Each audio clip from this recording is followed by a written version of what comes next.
Meanwhile, Google stepping up its campaign against terrorism on the internet, banning or heavily restricting any videos that incite violence or support extremist ideologies. For more, I'm joined by Ryan Mauro, a national security analyst and Shillman Fellow at the Clarion Project and a professor of counterterrorism at Liberty University. Ryan, thanks for being here. Thanks for having me. So can you give us an idea of what Google is trying to do here? And then I'll ask if you think it'll be effective. But what are the steps they're taking? Sure. Well, Google and Facebook have announced a few different things. The easiest thing is just increasing the staff so that when you report content, they can more easily go after it and review it. But they're looking at algorithms so that if there's someone's typing content, having a conversation, or posting some type of status that's radical, they'll be able to recognize the words. Ways to track the spread of extremist content. So you go to upload something, it matches another file, and then they prevent it. A lot of this is already being done on a smaller scale. I think it'll only have limited effectiveness. And when you say on a smaller scale, they've already clarified that much of this content they already didn't allow any advertising on. So they're going to continue with that, and they're going to put a warning label on some videos that they can't ban altogether for certain reasons. Otherwise, they're going to ban a lot of this content. Is it possible that they can fully implement this?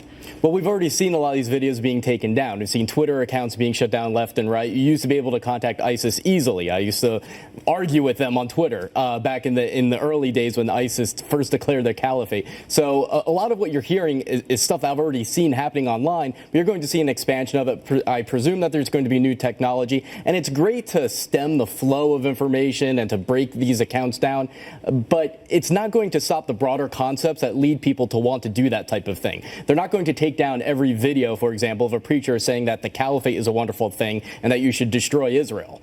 How much of the spread of these ideologies and the spread of this, these terrorist acts and inspirations online, how much of that responsibility should fall in the lap of these social media companies? Well, if you're an American and we are at war with radical Islamic forces, well, then you have a responsibility to do everything that you can. Should the government be able to tell them what to do? When you're in a state of war against an entity, sure. You obviously take into account civil liberties concerns, but if a platform is being used for enemy communications, then yes, you should go after it. But the U.S. government also has to produce its own content with these companies because it's not just about stopping them from talking.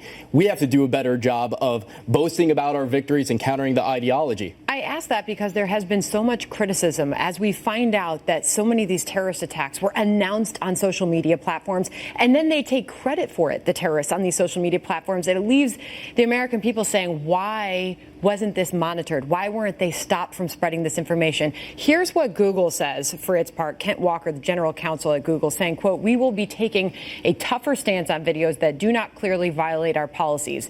For example, videos that contain inflammatory religious or supremacist content.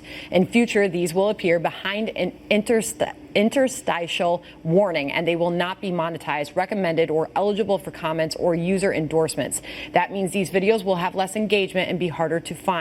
We think this strikes the right balance between free expression, to your point, and access to information without promoting extremely offensive viewpoints." That balance, Ryan, is what has been so difficult for these companies to find. Yes, but it's also very abstract. So you've got to come down now to the definition of what is supremacist, what is extremist religious ideology, and where they're going to draw that line. And we still don't have an answer on that. As for things like declaring responsibility for an attack, you're never going to stop them from being able to do that. Just being able to put out a quick message like that, there's always going to be some way to do it, even if they just do it on Telegram or some other type of encrypted service. So if I were to sum up what I'm hearing for you, it's at least a step in the right direction. It's a step in the right direction. There's a lot more we could be doing. All right, good stuff. Ryan Mauro, thank you. Thank you. Good to see you.